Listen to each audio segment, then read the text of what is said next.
Well, hello everybody. Happy Foxy Friday. And happy Movie Friday. Our kids are having friends over again tonight, and so we decided to give them their space and just spend the evening upstairs. So we decided to have one of our Heidi and Nikki movie nights. And we hadn't decided ahead of time what we were going to do, so we thought we would just kind of wing it. But then my wife and my daughter went to this Italian festival downtown, and Nikki texted me and said, I am totally feeling my Italian heritage. Let's do an Italian night. We'll do Godfather movie, and I'll bring home some food.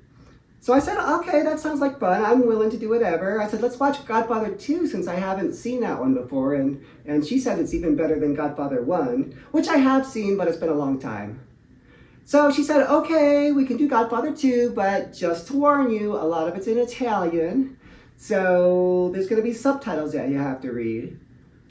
And I was like, I think I'm offended by that. Do you think I can't read? Or do you think I'll be taking selfies too much to catch the plot?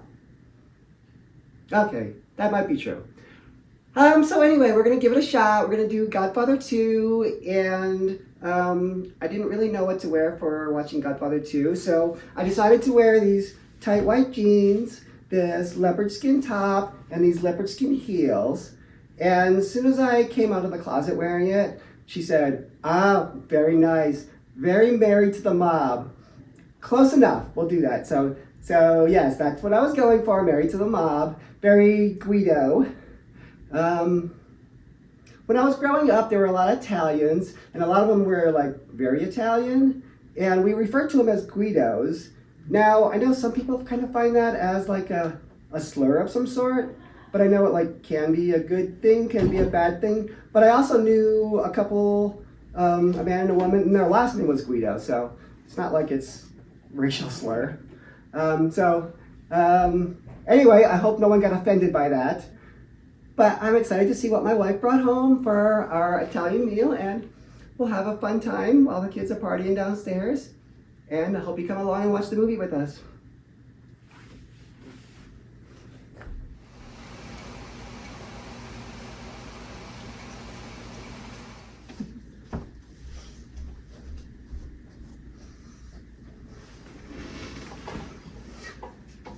All right, so are you ready for our movie? I think we are. Lots of good-looking food you got there. I know. It was a really fun festival to go to. So I brought home some gnocchi.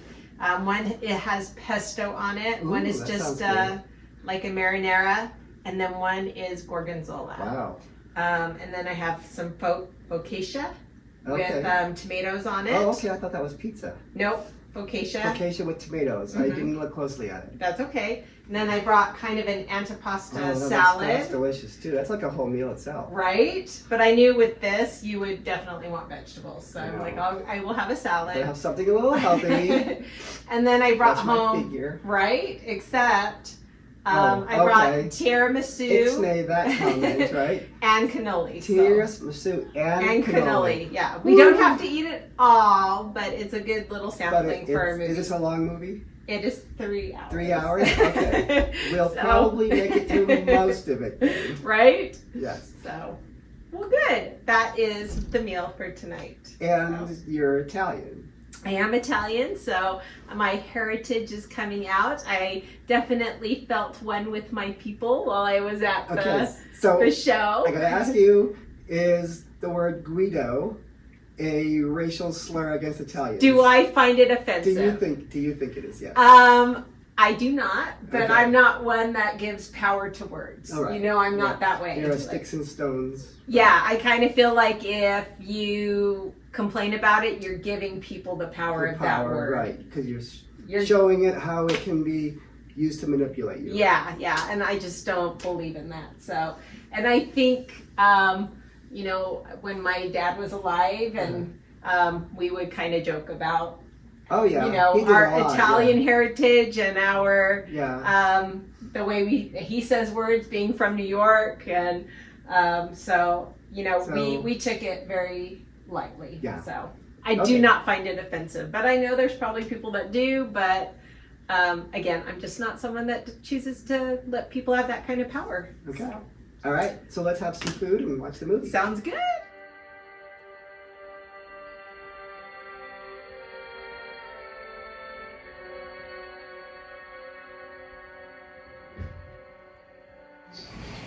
Well, it's perfectly all right with me, but I should tell you that I am a blunt man and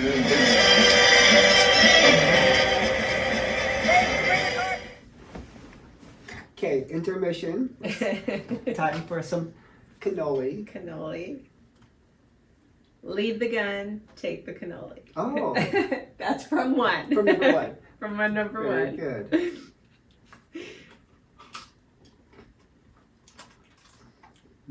This is good. Mm-hmm. Yeah. And the shell didn't get soggy. I was worried that the shell might get soggy. It was good. Good stuff. Okay. How many times have you seen this movie?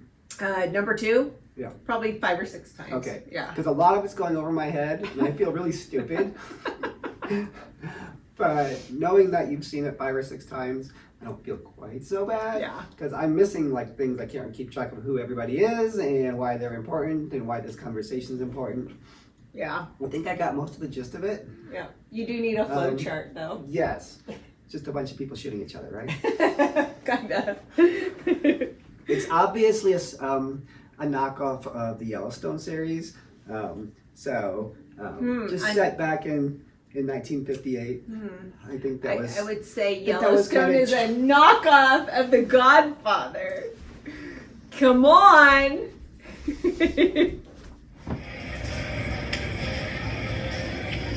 I know it was you, Fredo. You broke my heart. Bile non so come potevamo fare. E che poi mischina in mezzo in brogli. I vicini si non vogliano occupazioni di casa di...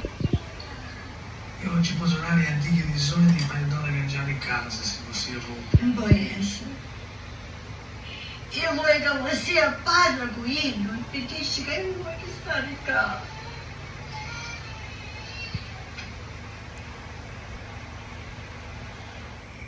I'll make it up to you, Kay. I swear I'll make it up to you. I'm gonna change. Because you are blind. It wasn't a miscarriage. It was an abortion. An abortion, Michael. Just like our marriage is an abortion. Something that's unholy and evil. This Sicilian thing that's been going on for 2,000 years. Oh, it even says seething. You won't take my husband! You're much.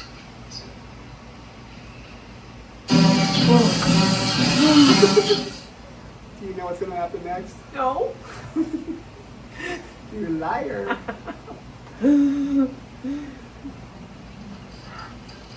This is the scene. Oh, my Fredo. Thank you for playing.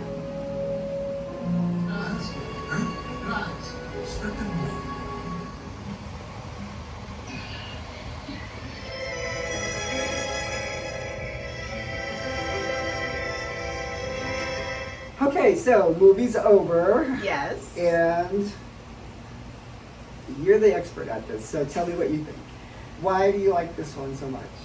I just think it is Chef's Kiss, a masterpiece of storytelling.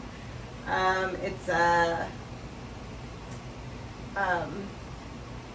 I think it does a beautiful job of taking you more into the mind of Michael. I think he's a broken man,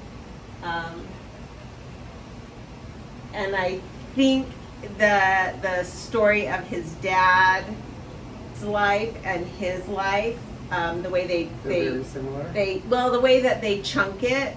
So there's that whole thing about keeping your enemies closer, kind of, or and revenge is a dish best served cold. Yeah.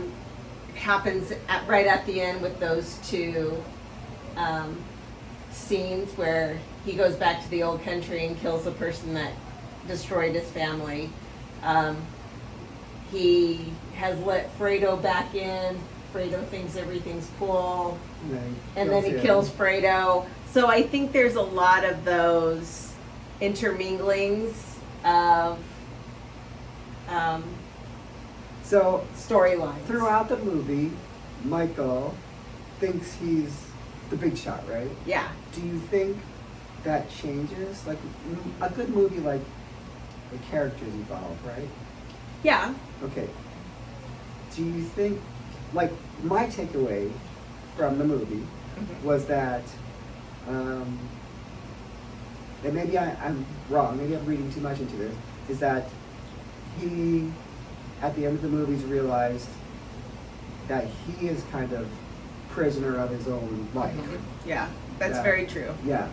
And like he's got all these people under his control, but really he's out of control. Yeah, I see that. The other thing that I think, though, that speaks to this, and I think it culminates with that scene with Tom at the very end where he's like, I heard you're going to Vegas and you're taking up this job, and then he tries to tell him, so go. And Tom's like, I'm not going anywhere. What the heck is wrong with you? Because I think he feels like everybody in his life has let him down. Right, so he's like paranoid. Yeah. His wife has let him down. Well, his I think, brother let him I down. think that was the crucial scene with the wife. Oh, yeah. Well, that's that's where a turning point where he realizes I don't have control over everything. Anybody. Yeah. Anybody. And he's always so all powerful, but he can't even control his family, like his wife and kids. Well, and she kind of says, I don't want to have your babies. Yeah. I don't want to bring another child into this. Perpetuate this. Yeah. No, it's. And then, like right at the end, where you show they show him just kind of staring blankly.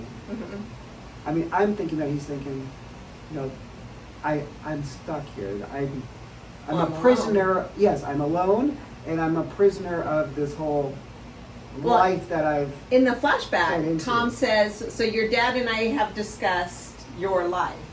And he's like, you've had discussions with my dad about my life. And he's like, yeah. And he says it again. You've talked about my life. Yeah.